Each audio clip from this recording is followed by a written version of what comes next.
Com isso, a gente percebe que existem outras preocupações adicionais com o ambiente de trabalho. Na hora que você ouve, você passa a entender o outro. Hoje a gente prega muito o oposto disso.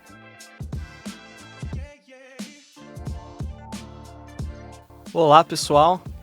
Estamos muito felizes com mais um episódio aqui do podcast Fator Humano, o futuro do workplace. Meu nome é Guilherme Donero, eu sou ruivo, barba ruiva, óculos, estou com um blazer creme, uma camiseta preta.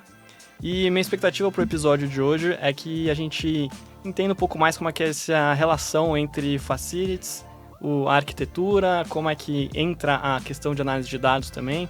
A gente vai falar um pouco sobre isso também. Eu sou Rosângela Manteiga, sou presidente do Mulheres de Facilities Manager e Workplace, atual presidente. Eu também tenho as mesmas expectativas e estou muito feliz em estar com vocês.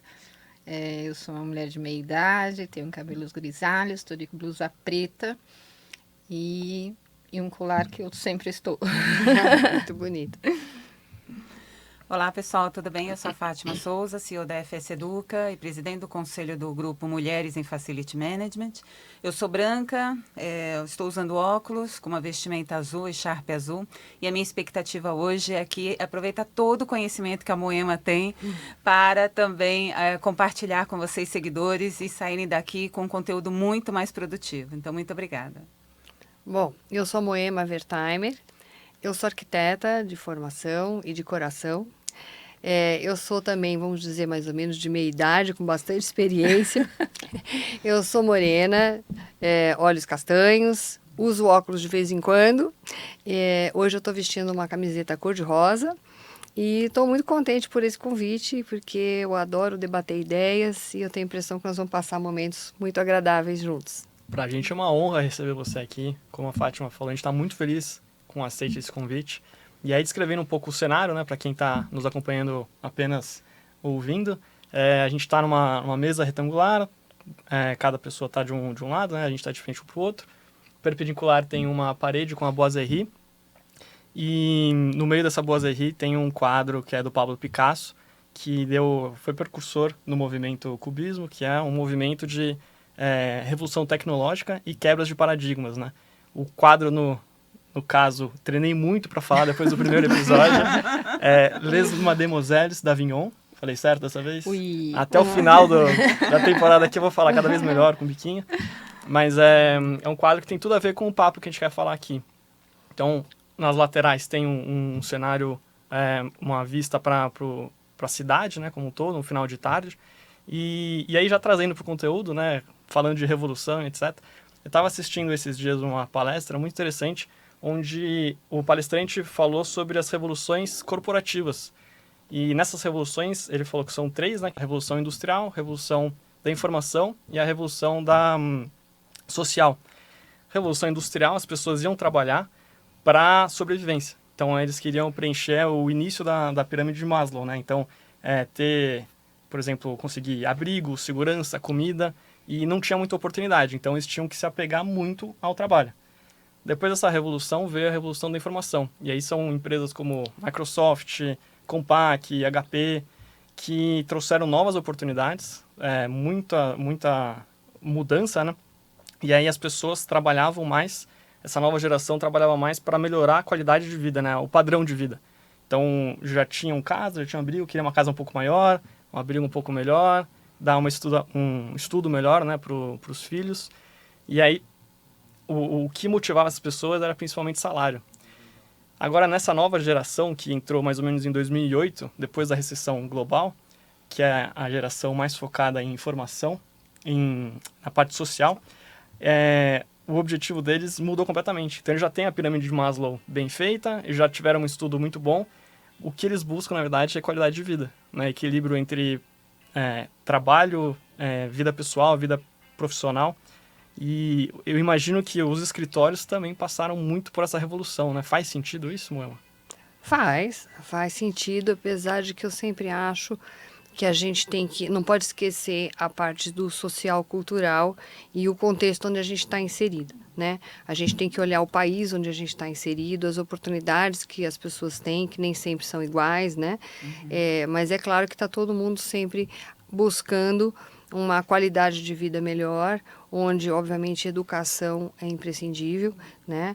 E uma qualidade no ambiente de trabalho, um equilíbrio da qualidade entre o ambiente de trabalho e o que você faz fora de lá, são extremamente desejadas, né? Lógico que quando a gente fala de espaços corporativos, eu acho que o arquiteto, a gente mexe muito com espaço, né? E eu encaro a arquitetura muito como um dos muitos instrumentos que a gente tem para promover transformações, né? Então, assim como a gente tem a arquitetura, o espaço, a gente também tem a tecnologia, né? Que promove essas mudanças. Quem me conhece sempre fala que eu uso muito essa frase. Há uns anos atrás a gente andava de mão dada com a tecnologia. Hoje a gente anda agarrado com ela. Não dá para dissociar uma coisa da outra. Mas mesmo que a gente consiga ser muito eficiente num projeto onde a gente vai aliar essas duas coisas, tem um outro fator tão importante quanto, que são processos, e processos são pessoas. Então não adianta a gente criar um espaço extremamente revolucionário, disruptivo, com muita tecnologia, se as pessoas não entenderem para que aquilo serve. E como é que elas vão se apropriar daquilo para serem eficientes, ou para produzirem, e se possível, e desejável que sejam felizes ali também, né? Então, a gente estuda muito essa mudança de comportamento. Se a gente for olhar lá para trás, como você citou, a Revolução Industrial, pensar que a gente não tinha nenhum computador, né? Eram escrivaninhas, máquinas de datilografia, desenhos feitos à mão, numa régua paralela, numa prancheta. Uma prancheta que era linda, né? A gente usava normógrafo, as pessoas do escritório olham para mim quando eu digo esse nome, não sabem nem o que eu estou falando. É coisa jurássica, né? Então, a gente tinha um tipo de mesa, um tipo de espaço e um tipo de posicionamento. Obviamente a máquina era pesada, ela não saía do lugar, você era fixo, atarrachado àquela mesa. Você trabalhava ali. E quando você ia para uma sala de reunião, o seu conteúdo ficava na mesa. Você ia com um papelzinho ali. Mudou, vieram os computadores. Aí vieram computadores que eram verdadeiros perus em pires, né? Eles ocupavam um espaço imenso na mesa e você tinha mesas pequenas. O que aconteceu? A indústria moveleira mudou o tipo de mobiliário para acomodar esse novo tipo de ferramenta de trabalho. Na hora que os computadores viraram telas planas, aquela mesona passou a não fazer mais tanto sentido. Mudamos a mesa de novo, né? Aí vieram os devices menores, os aplicativos, os tablets, os telefones, e a gente mudou de novo, né? Então, talvez a mesa não seja mais tão necessária em todos os momentos, né? E a gente começou a falar muito dessa questão de flexibilidade, de trabalhar de qualquer lugar, a qualquer momento. Você pode trabalhar da sua casa, do escritório, do hotel, do parque. Desde que a tecnologia te permita, você consegue fazer isso. Você passa a ser uma pessoa mobile, né? Como dizem. Então, eu percebo que a gente está em constante mudança, né? E mudanças geram ou necessitam comportamentos diferentes, né? As pessoas precisam se adaptar. Eu vejo que uma das coisas que a gente ouve muito é que se busca resiliência, né? Então, você sempre fez de um jeito, isso não quer dizer que você vai fazer o resto da sua vida daquele jeito. E a gente tem que se adaptar. Então, eu acho que esse é um grande desafio quando se fala em espaços corporativos, é começar a entender o que é melhor para aquela empresa naquele momento. Nem todo mundo está no mesmo estágio de mudanças, né? E vocês estavam falando agora de mudanças sociais. Claro, acho que a pandemia trouxe muita mudança. Com certeza. Muito. Algumas que vieram para ficar, outras talvez tenham sido excessivas.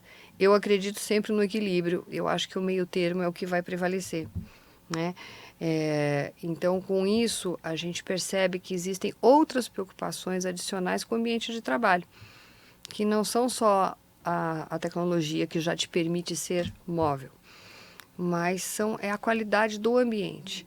Então, aquilo que te traga conforto, aquilo que te traga momentos prazerosos, mas que também te inspire, né? Afinal, a gente tem que chegar, trabalhar, seja em que setor for, o que se espera é que você seja eficiente, né? E isso precisa de inspiração e motivação. Então, sem essa motivação, acho que as coisas não acontecem, né? Acho que eu estou falando muito, gostaria que vocês comentassem um pouco. Eu tenho até uma curiosidade, né? É perceptível a paixão que você tem pelo trabalho, pela arquitetura. O que te inspirou a entrar nessa área? Nossa, se eu disser que for ao acaso, ninguém vai acreditar, né? Que foi ao acaso. Acho que a minha vida é sempre movida a uma série de acasos e eu sempre acho que eu tenho, assim, alguns guias protetores que na hora certa me fazem fazer a escolha certa, né? Então, eu não fui uma pessoa que desde pequena, como eu já vi outros, né, quisessem falar assim, eu quero ser arquiteta. Né? Mas eu sempre gostei muito de tudo que fosse ligado à criação, à criatividade. Fosse desenho, trabalhos manuais, dança, música. E eu acho que foi o que me impulsionou para essa área mais criativa. Né? Mas eu acabei escolhendo arquitetura bem por acaso. Fui fazer a inscrição do vestibular e falei, eu vou fazer arquitetura. Não foi algo muito planejado. Que legal, né? Bacana. Você falando em que gosta de fazer trabalhos, eu vi que você gosta de chapéu e máscara, né? Que você fazia máscaras e chapéu. Então, acho que aí já vem uma questão... Eu penso que o chapéu é uma coisa protetora, né? E a máscara é alguma coisa que inova, né? Você tem tudo isso. Então, todas as obras que eu vi que você tinha essa visão de inovação e proteção, né? E hoje acho que a gente busca isso. É uma colocação bem interessante. Eu acho que essa coisa... Eu tive a sorte de estudar num colégio onde, desde sempre, nós lidávamos de uma forma muito 360 graus com tudo que envolve o nosso ecossistema.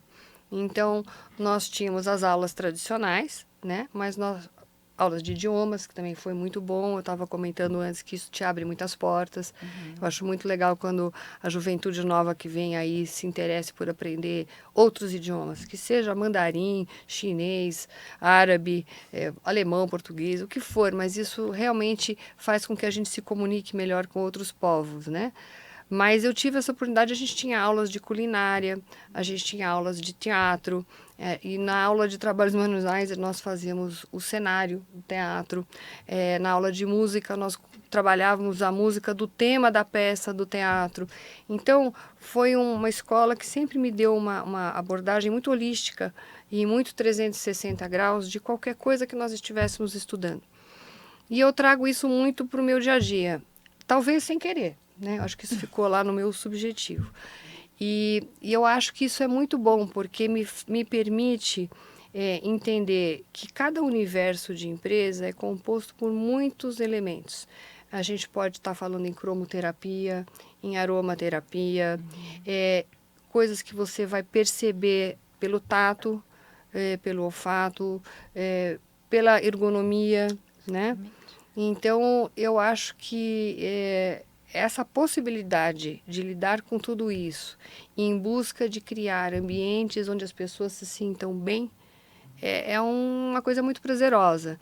Eu acho que o arquiteto tem a sorte de poder lidar com o sonho das pessoas. É uma sorte e uma missão importante, né? Meu marido sempre fala isso. Eu vejo, olhar o sonho da pessoa. Né? Eu vejo quando algumas pessoas escolhem profissões e elas são necessárias, mas você vai lidar ou com a dor ou com a discórdia, né? E a gente tem a sorte de poder lidar com o sonho. Então, a gente precisa tratar disso com muita motivação, com muita animação. E é lógico, na área de arquitetura a gente também tem que ser um pouco técnico, né? Não dá para ficar só na criação e não fazer o negócio parar de pé, né? É verdade. E até dentro disso, né, uma coisa que a gente estava conversando um pouco antes aqui de começar o episódio, é a questão de neuroarquitetura, né? Que foi o que a Fátima trouxe.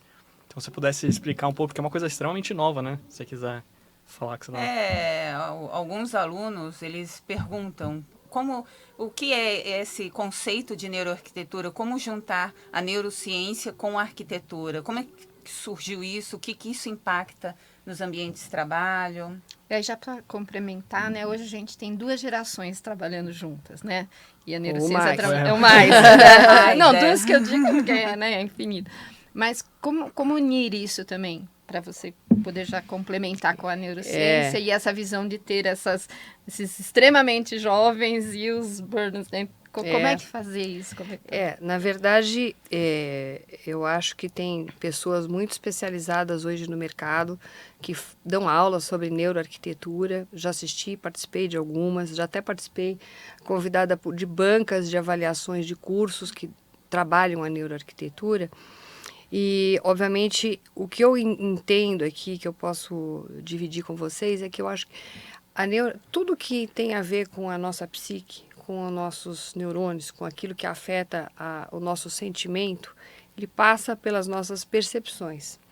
Então, se o ambiente que a gente está desenhando ou projetando vai lidar com tudo isso, ele pode ser muito enriquecedor se nós conhecermos o que o nosso cérebro capta quando a gente entra num local e quando a gente permanece. Então, eu acho que a neuroarquitetura nos ensina a ter um olhar para todos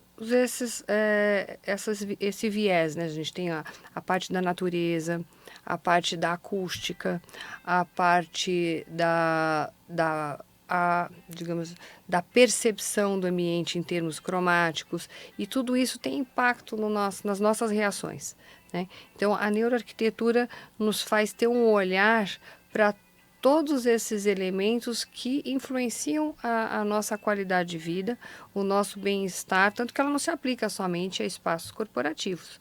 A gente fala em neuroarquitetura nas áreas de saúde, em áreas hospitalares, na área de educação, né, onde a gente vai tratar com as motivações que o ambiente tem que trazer para os alunos, né? E nos hospitais, a paliativo, né? Hoje você tem a arquitetura paliativa, né?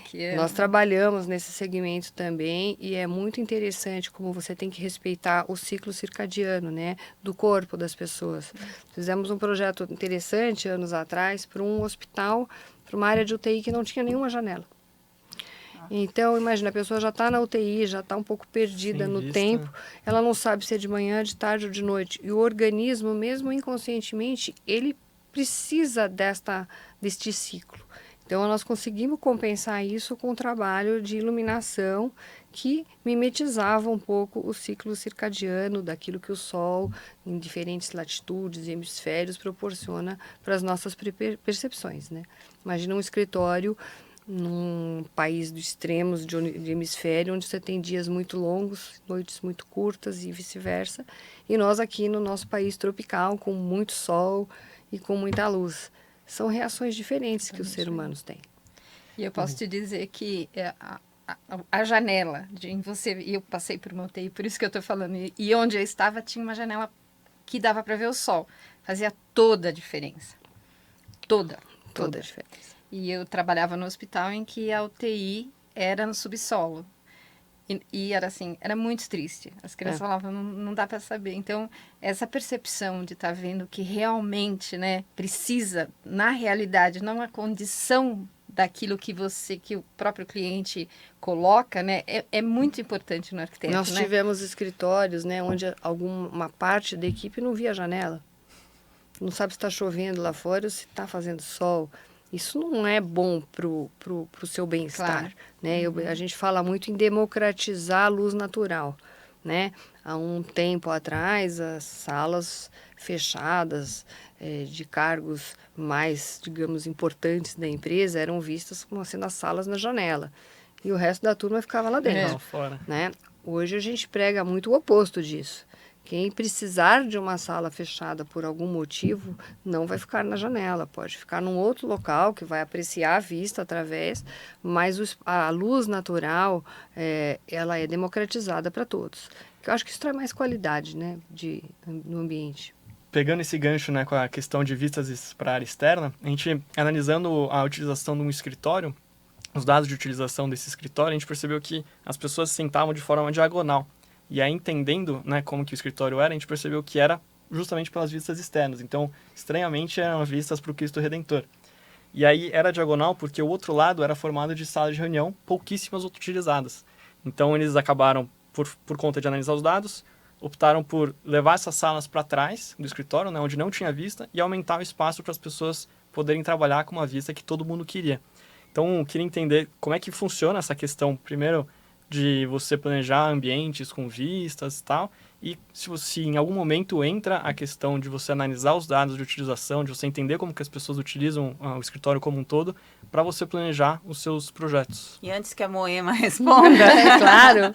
eu fui fazer uma visita também no Rio de Janeiro, numa empresa, e observei que a sala do conselho, a vista era para Marina da Glória, né? Então aquela vista linda, todos os iates, tal, não sei o que lá, né? E era uma sala pouquíssimo utilizada. Então, assim, também vem, né, nessa questão aí de...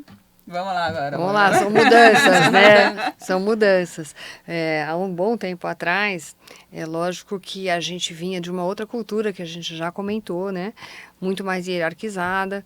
Então, era um símbolo de status você ter sala na janela, né? E salas fechadas na janela. Então, o corner office, o escritório de canto era o mais valorizado. E isso ainda existe, tá? Mas eu acho que a gente está em constante mudança e as tendências vêm. Quando a gente conversa com um novo cliente, a gente não impõe nada, a gente conversa sobre tendências, a gente não diz que está certo ou errado. Cada um tem seu jeito de ser.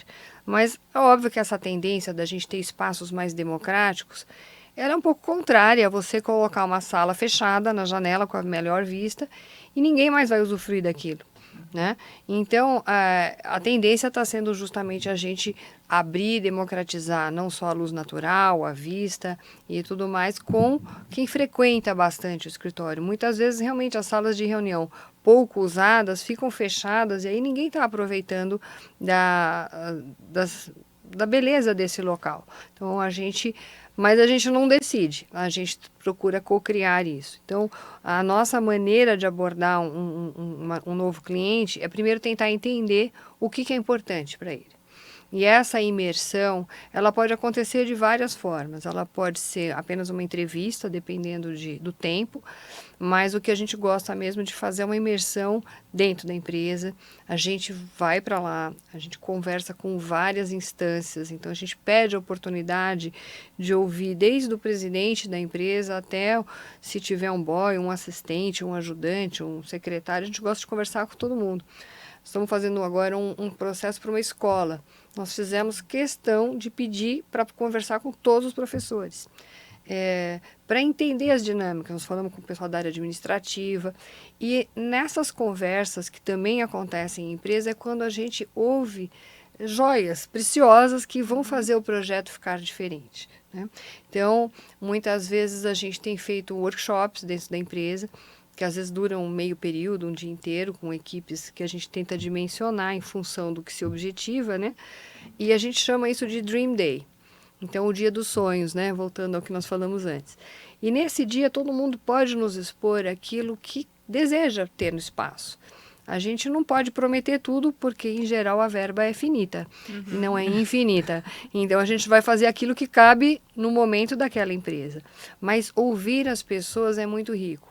Então, a gente tem que primeiro ouvir e observar, para daí falar, bom, ok, com a minha experiência, com o que eu já fiz, com o meu conhecimento, eu vou provocar essas pessoas a pensarem talvez mais fora da caixinha, ou eu vou de encontro àquilo que elas pediram.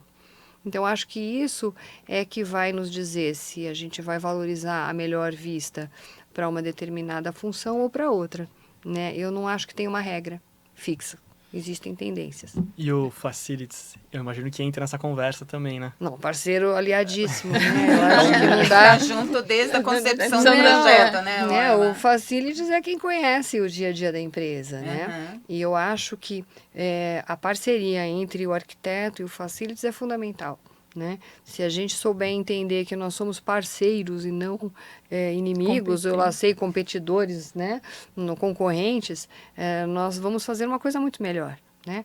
Porque nós podemos chegar pontualmente para fazer um desenvolvimento, alguma coisa mais disruptiva, mas quem vai cuidar daquilo depois é o nosso parceiro de facilities.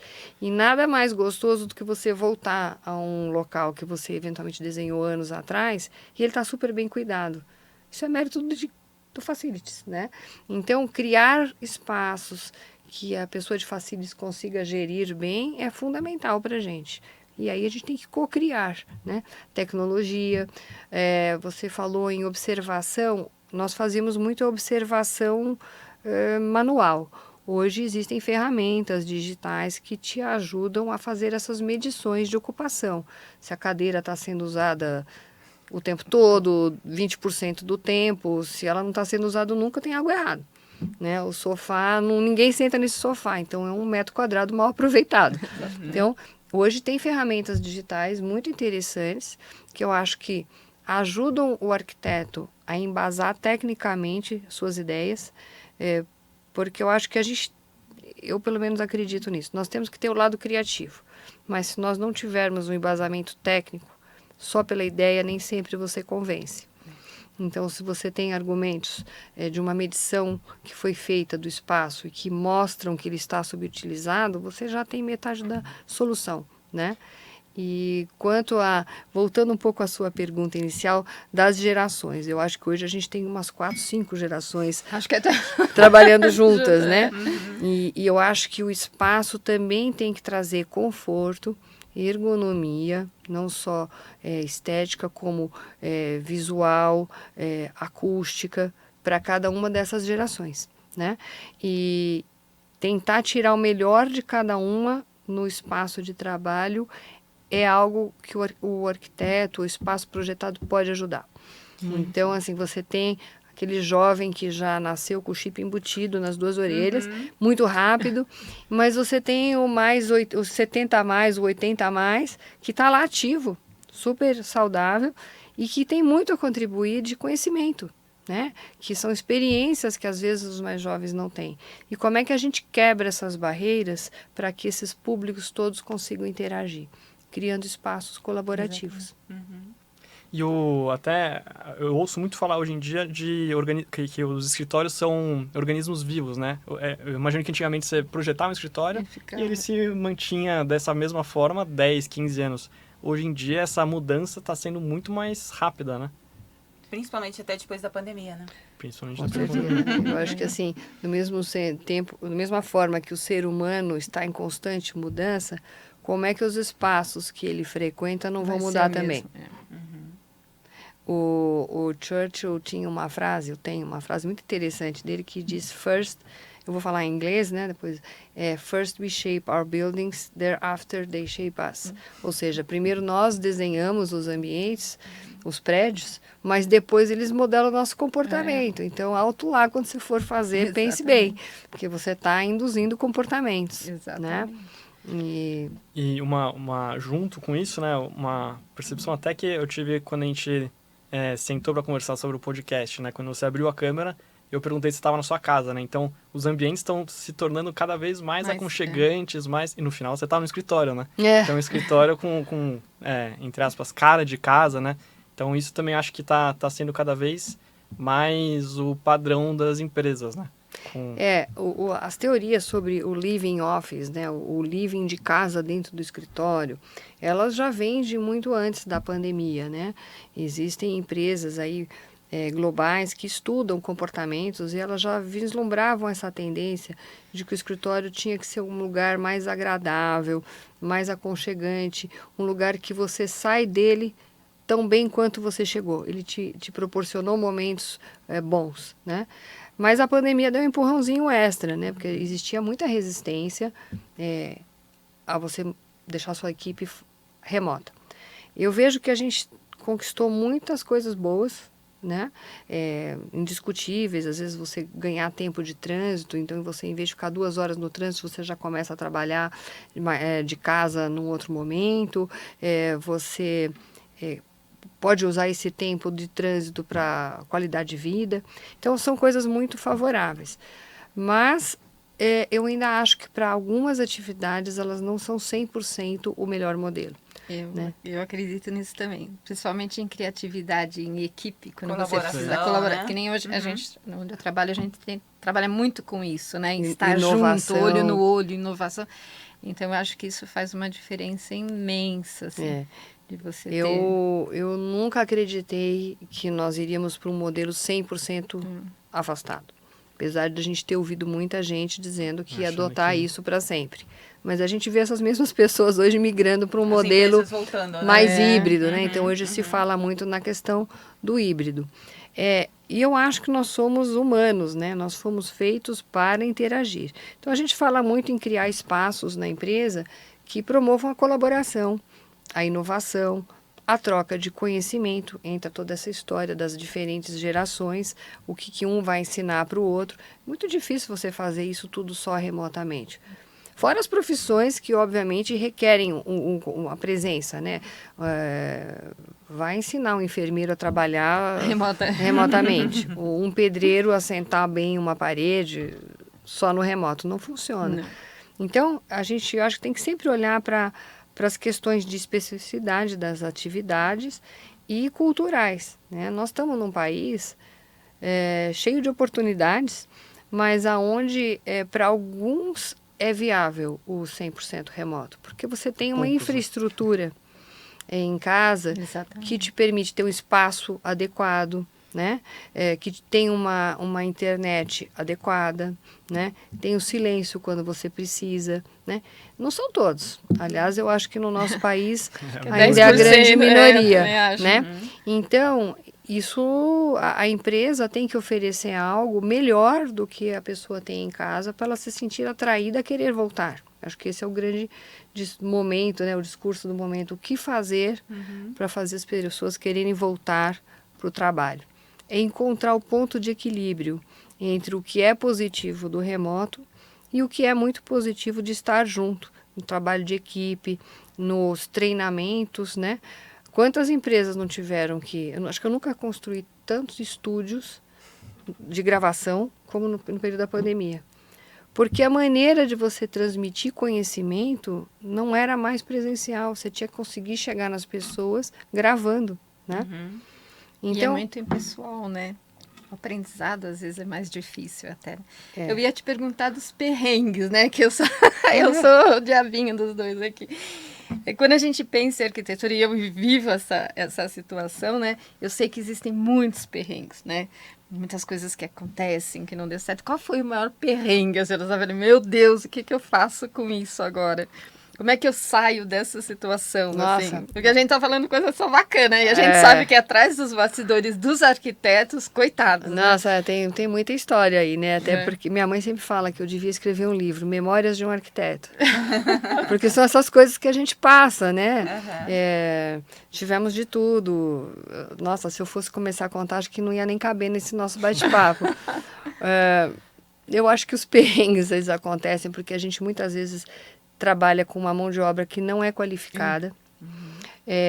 No dia a dia da obra, a gente tem recursos de projeto, 3D, tudo no computador, e muitas vezes a pessoa que vai ler o seu projeto não sabe ler direito.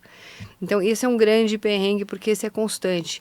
Eu já tive situação que estourou o cano no dia da véspera da inauguração, inundou toda a recepção, inundou o posto de elevadores, aí aquele desespero, como é que resolve?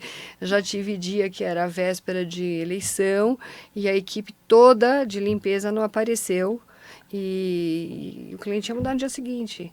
Não tinha jeito. Eu dei um jeito. Eu liguei para toda a minha família, fiz a minha mãe, minha cunhada, minha irmã. Todo mundo foi me ajudar a limpar o escritório. Varremos, passamos aspirador e estava tudo bonito. Mas a equipe de limpeza furou, né? Então, essas coisas acontecem. Mas eu acho que o duro é a falta de qualificação entre o que a gente desenha, às vezes no mundo totalmente digital, fala em metaverso e tal, e você lida com uma mão de obra na obra que não trabalha com precisão, que não sabe usar um prumo, que constrói uma parede torta, que não cuida do acabamento, que não zela pelo acabamento do corinho na parte do sifão. E aí esses problemas trazem muito desgaste, porque na outra ponta a gente tem geralmente clientes muito exigentes, que são aqueles que podem pagar por um escritório de arquitetura, cuidar dos sonhos deles, né? E aí você vê as coisas mal feitas. Então, eu acho que o maior perrengue que eu vejo hoje aqui no Brasil é um que eu gostaria que tivesse uma solução, né? Que a gente conseguisse qualificar mais a nossa mão de obra para que a gente tivesse melhores resultados para os nossos projetos. E aproveitando até o gancho, você fez projetos assim, né? Europa, nossa, lindíssimo, Oriente, né? Aqui, lá, Istambul, Nova York, né? Quais foram as principais diferenças culturais que você observou assim nesses projetos? O que você pode colocar aí para os nossos seguidores aí de curiosidades assim que você falou, nossa, só vivendo realmente um projeto desse que eu consegui identificar? Eu acho que todo projeto traz as suas emoções, né? Aham. E é porque você vai lidar com pessoas que você não conhece, você vai tentar entrar no universo dela, na cultura dela, para criar alguma coisa. Então, trabalhar internacionalmente veio acontecendo e cada um deles foi um desafio, né? Nós fizemos vários projetos aqui na América do Sul e, por exemplo, você projetar para uma empresa no Chile, era a mesma empresa, uma multinacional, nós fizemos projetos para eles no Chile, no México, no Brasil, na Argentina. A cultura chilena é muito diferente do carioca. E a gente fez o escritório nos 2 lugares e fizemos no México também. Uhum. Então, o duro era como é que eu conseguiria trazer a cultura global dessa multinacional para a localização de cada uma delas e fazer com que as pessoas se sentissem produtivas e motivadas naqueles locais. Recentemente a gente fez vários mais para o lado da Ásia, né? Nós fizemos escritório na Turquia, no Cazaquistão, na Sérvia durante até a pandemia. Então os desafios acabam sendo outros, né? A gente tem um problema de idioma, de fuso horário e principalmente às vezes de religião e de cultura, né? De história. A Turquia tem 3.000 anos de história. O Brasil tem 500. Então, como é que a gente faz para fazer uma imersão naquela cultura e trazer aquilo para o projeto, né? E um dos desafios foi trabalhar como mulher numa cultura muçulmana, que foi o nosso desafio no projeto da Turquia, né? Acho que a gente estava comentando um pouco antes, assim, uma das primeiras reuniões, eu entrei numa sala, eu era a única mulher, não estava de burca, e eu ainda tinha que promover um projeto que quebrasse paradigmas e mudasse comportamentos. Foram desafios, né? Mas a experiência foi muito bacana, porque o CEO que nos contratou estava nessa reunião, e a pergunta que veio para mim foi: por que nós estamos fazendo isso se ninguém aqui nesse país trabalha dessa forma? E ele, nessa hora, falou assim: porque nós vamos ser os primeiros. E aí ele me abriu a porta para conseguir conquistar a confiança daquelas pessoas que estavam lá, bastante resistentes à mudança. Então, acho que trabalhar com outras culturas requer resiliência. Você tem que saber ouvir nãos e ver como é que você vai conduzir. E, principalmente, achar um jeito, que aí cada pessoa tem o seu, de você ir conduzindo a conversa de uma forma para que, no final, o cliente, além de satisfeito, acho que foi ele que escolheu. Eu não impus, eu só facilitei, né? Então, acho que é esse caminho que cada um de nós tem que procurar. E em termos de espaço, assim, também, você vê alguma diferença com projetos que você faz fora, com essas dificuldades todas que você falou, culturais e tal, para os projetos do Brasil? E também a questão dos profissionais de facilities. Imagino que você tenha tido várias conversas com outros profissionais de outras áreas, de outros países também. Existe diferença? Você sente alguma diferença nesse aspecto ou não muito? Olha, a pergunta é ampla, né? Ampla. Estou pensando quando que eu começo a responder. Os espaços, salvo algumas peculiaridades, é claro, quando você vai trabalhar uma cultura muçulmana, você tem que ter alguns espaços onde a gente preserva a religiosidade deles, os horários, que são diferentes se você trabalhar com uma outra cultura, seja ela judaica, católica, cristã, enfim. Então, são detalhes, né? Eu acho que, fora isso, tem muita similaridade, né? Até foi muito engraçado que eu percebi na Turquia que a gente tinha problemas muito parecidos. A gente falou, nossa, parece que eu estou projetando no Brasil. Eram coisas muito parecidas que aconteciam com o pessoal de facilities. Falei, nossa, eu já vi essa história, aconteceu lá também. Então, eu acho que se você conseguir filtrar um pouco da peculiaridade de cada país, o resto eu tenho visto muita similaridade. Lógico que país onde você tem um frio intenso, tem neve do lado de fora, você vai projetar um closet onde as pessoas vão trocar de sapato quando chegam, vão pendurar o casacão e não vão entrar com a mesma roupa que elas vieram da rua para trabalhar, né? São lugares, às vezes, onde os dias são muito curtos, então você vai privilegiar trazer o verde, trazer a luz para dentro. Aqui, dependendo de onde a gente está projetando, a gente tem preferido sair, ir para os terraços, fazer áreas de convivência ao ar livre, porque aqui nós conseguimos usar isso quase o ano todo. Em alguns outros países ficariam 6, 7 meses sem uso. Sim. Então, é uma questão de você usar a sua sensibilidade para entender a peculiaridade de cada projeto, cada local, né? Pergunta simples, mas muito bem respondida. Muito obrigado. A arquitetura eu acho que é uma visão de sensibilidade, né? Porque, que nem nós falamos no início, é um sonho, né? É um sonho você ter uma casa que você idealiza na tua cabeça e eu tenho que passar para você, né? O escritório, do jeito que eu vejo, eu tenho que passar para você. Você tem que ser uma pessoa muito sensível, né? Vocês são sensíveis, né? Eu digo isso de casa. Sempre estão muito pensando no que vai ser melhor para o outro, né? E se colocando no lugar do outro. É uma profissão muito interessante, eu acho bem interessante. Eu acabei me encontrando, gosto realmente muito do que faço, né? Porque eu vejo assim, como vocês disseram, né? Todo projeto tem seus momentos difíceis, né? Esses perrenguinhos, Mas né? quando você vê pronto e vê a satisfação de quem está usando, realmente aquilo é tão prazeroso que você fala, faço de novo, né? Vou fazer mais um. Né? E eu acho que é isso que move você a querer fazer sempre coisas inovadoras, né? Agora, nada melhor que trabalhar com uma equipe multidisciplinar. Eu acho que mesmo para nós isso é gostoso. Nós trabalhamos como um hub de especialistas, né? O nosso escritório nem é tão grande assim, mas nós trabalhamos com light designer, com paisagista, com comunicadores visuais. Eu acho que este grupo que começa a desenvolver um projeto junto desde o início cria projetos muito diferentes. Eu acho que é isso que a gente tem procurado trazer para os clientes, são soluções completas. Então, se você está buscando um escritório com muita tecnologia, com uma imersão interativa em audiovisual, nós vamos trazer o nosso parceiro especialista nisso para já criar o projeto desde o início junto. Se a gente tem espaço para um paisagismo diferenciado, idem. Se nós estamos focando em sustentabilidade, então nós vamos trazer o nosso especialista para fazer um projeto que se beneficie desde o aproveitamento da luz solar, água de chuva, reuso, melhores técnicas digitais para você fazer o sombreamento das suas fachadas na hora certa, no momento certo. Então, acho que trabalhar com pessoas diferentes é muito gostoso.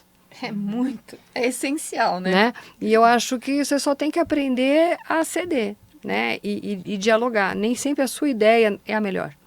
E muito difícil fazer isso de forma remota, né? Ai, nossa, arquitetura. Eu acho que é uma das coisas que não dá. Isso é mais difícil. Nós estamos praticamente 100% no escritório, porque a gente também mexe com muitas amostras, nos materiais, temos gente muito jovem, então o legal de você estar junto é que você ensina melhor, né? Você passa mais conhecimento rapidamente, né? Mas em alguns momentos, quando você precisa fazer um trabalho mais de foco, de concentração ou de repetição, o pessoal trabalha de casa. Existe essa flexibilidade. Tranquilo. Pessoal, a gente está se encaminhando já para os últimos momentos. Não sei se vocês têm mais alguma dúvida, mas... Daria mais umas 5 horas. Então... Eu tenho um livro inteiro para ver. Quando você for escrever o seu livro, olha, escreve. Esse da minha que eu acho que é muito legal. A gente tem memórias... Vai ter história aí, vai né? ter história, né, olha, vale a pena, faça isso. É uma grande honra para mim, em nome da minha família, né? Porque os garotos dizem, você tem que ir. Eu tô no meio da minha implantação. A Fá sabe o que é isso. Eu vou. Meu marido falou, eu levo, eu te pego, não sei o quê. Então, quer dizer, não, muito obrigada. Nossa, fico super honrada com o comentário, imagina. Foi muito gostoso bater papo, assim, a gente gosta de compartilhar. Eu sou uma pessoa que sempre gostei de dividir, eu gosto de trabalhar em equipe. Lá no nosso escritório, ninguém é melhor que ninguém, eu acho que todo mundo se ajuda. Isso é importantíssimo. E eu acho que é assim que você mostra inovação, traz inovação, ouvindo, né, pessoas jovens. Eu me lembro que outro dia, fazer um comentário ainda extra, se der tempo, né? Dá sim. A gente foi fazer um levantamento numa área bastante complexa e aí estava lá todo mundo discutindo, porque o telhado da sala, eram várias casinhas justapostas e ninguém conseguia chegar na casinha para ver. E a gente tem bastante gente jovem no escritório, e aí meu estagiário virou e falou assim, não, pode deixar, eu venho aqui amanhã com o drone e eu vou fazer um filme. E aí a gente tem o levantamento completo. No dia seguinte, à tarde, eu tinha todos os telhados no computador. Então, assim, Legal. se fosse depender de mim, que era capaz de eu querer subir a escada e medir o telhado, né? Vou contratar um helicóptero para tirar a foto mas de cima. assim, que a você gente tem que fazia antes, estar aberta para essas ideias, né? Uhum. Eu sempre digo, teve uma vez uma fábrica que tinha um problema na linha de produção. Trouxeram gente de fora, de outros países, especialistas, e um belo dia chegou um rapazinho ali da linha de produção, falou, olha, eu estou vendo que vocês não estão conseguindo resolver, posso dar uma sugestão? Era uma linha de caixinhas que tinham que sair com remédio e estavam saindo caixinhas sem o remédio dentro. E nenhum robô descobria por quê. Ele falou, vamos fazer o seguinte, eu vou pôr um ventiladorzinho aqui na saída, se a caixinha estiver vazia, ela vai sair voando, né? E ele resolveu o problema. Então, eu digo, a gente tem que estar aberto a ouvir os outros. Sim. E eu acho que muitas vezes eu sinto que falta isso. Não só na minha geração, mas falta nas gerações mais jovens. A habilidade de você ouvir o outro. É o que a gente fala, que hoje você fala em ouvir, você fala em acolhimento. A gente teve uma aula, acabou de ter um evento que nós fizemos do grupo, e nós chamamos uma assistente social para falar. Era na época do câncer de mama, e a gente achava que ela ia falar de câncer, né, de mama. E ela falou ao contrário, ela falou do acolhimento, que é o ouvir. É escutativa, É né? escutativo. Então, na hora que você ouve, você passa a entender o outro. Né? Então, Sem dúvida. ouçam Passa a mais. enxergar, né, também, que ela comentou Sim, lá. né? Enxergar no... Enxergar, porque você consegue visualizar aquilo que o outro está sentindo, né? E eu acho que a arquitetura tem muito disso, de ouvir, né? Eu sinto Que isso. nem sempre se pratica tanto. Exatamente. Eu acho que um pouco do sucesso dos bons projetos que a gente fez foram aqueles onde a gente teve a oportunidade de ouvir, né? E nisso eu acho que o Facilities poderia ser um grande aliado do arquiteto. Dar oportunidade ao arquiteto de ouvir.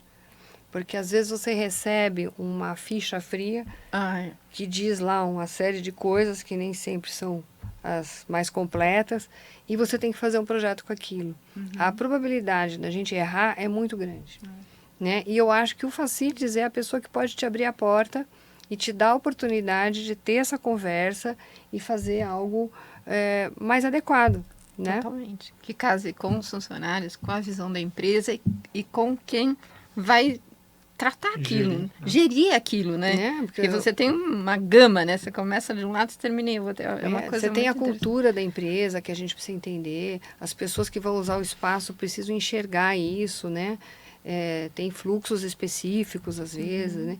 Me lembro que uma vez um cliente muito querido, primeiro projeto que a gente fez para eles, a gente fazia reunião, ia lá, ele falou, mas Moema, a gente já conversou tanto, quando é que eu vou ver algum desenho? Né? Eu falei, o dia que eu conseguir entender o que você está querendo. Né? E era uma coisa mais complexa e, de fato, ele não sabia o que ele queria. Então, como ele não sabia me passar o que ele queria, eu não conseguia entender. Eu falei, gente, isso aqui... E aí, no fim, quando saiu o desenho, ele foi bastante assertivo, né? Mas foi engraçada a colocação dele, porque acho que as pessoas têm essa impressão que manda lá uma ficha pro arquiteto e ele vai te mandar um estudo na semana que vem. Um desenho, ou senão você vai se ver dentro do, né? Tem os 3Ds agora, não tem nada, é muito diferente.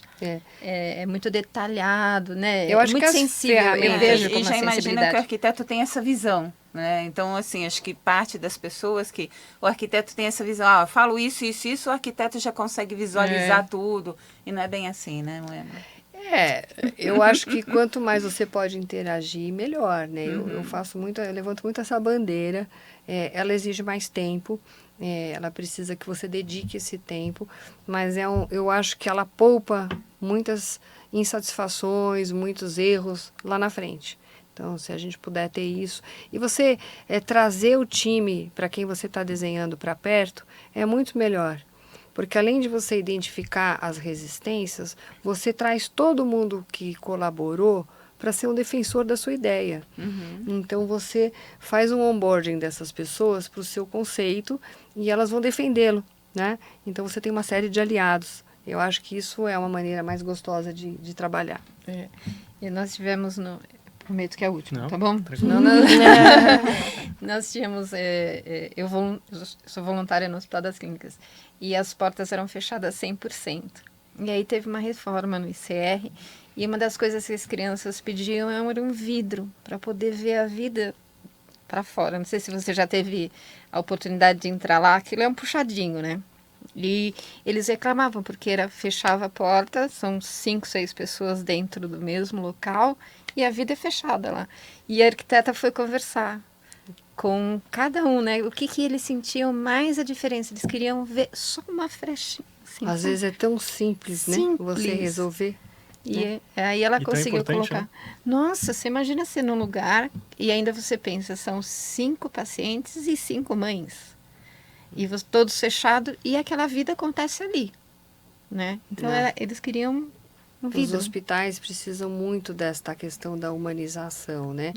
E nós fizemos um trabalho bem interessante uma vez para um hospital, e aí a gente podia abordar um tema que a gente ainda não falou muito, que é a parte dos projetos socioinclusivos.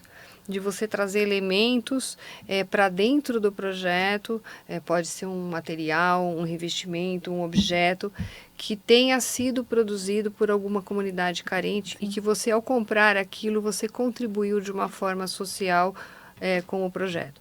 Nós fizemos isso em praticamente todos esses projetos que eu mencionei, porque essa empresa para a qual a gente projetou na Grécia, na Turquia, na Bielorrússia, no Cazaquistão, ela gosta muito de respeitar a cultura local e investe em arte.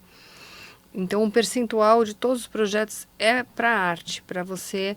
E a gente fomenta muito comprar isso de jovens artistas, artesãos. Que legal. Né?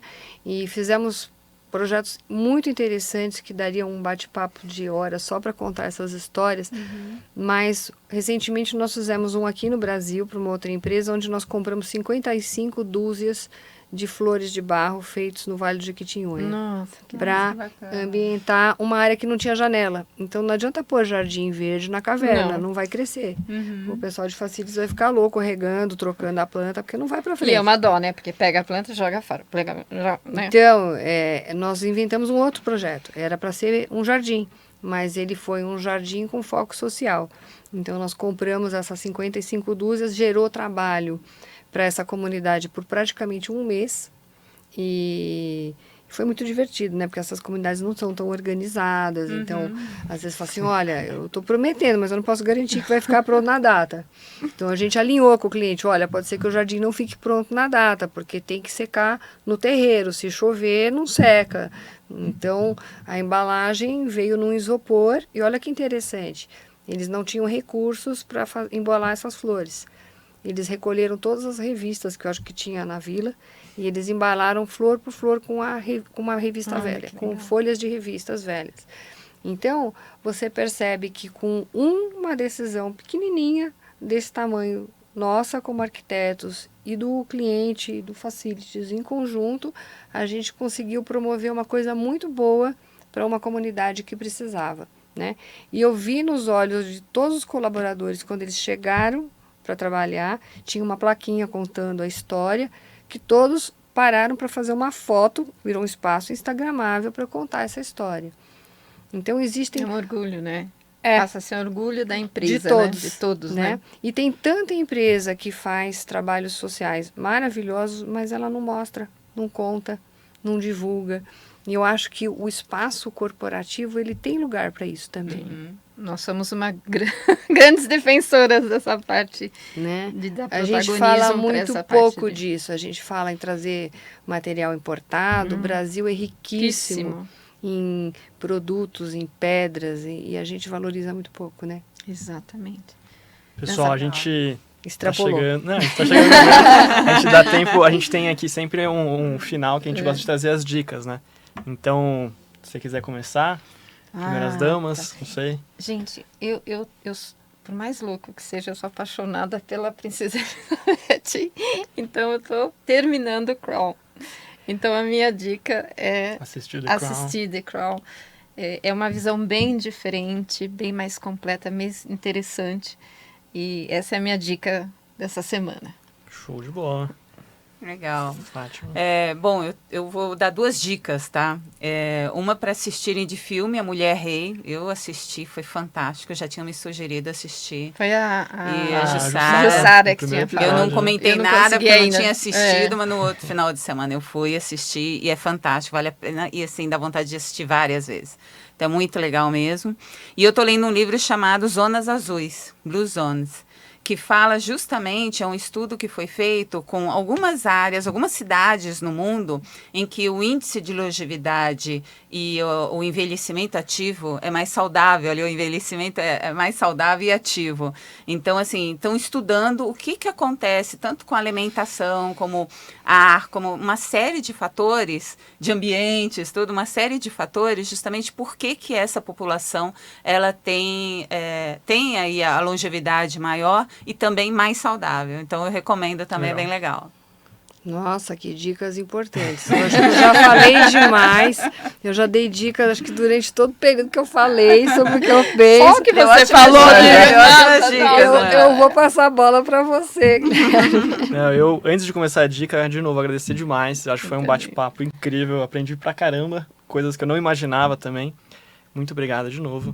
Imagina, Muito gente. obrigada, realmente.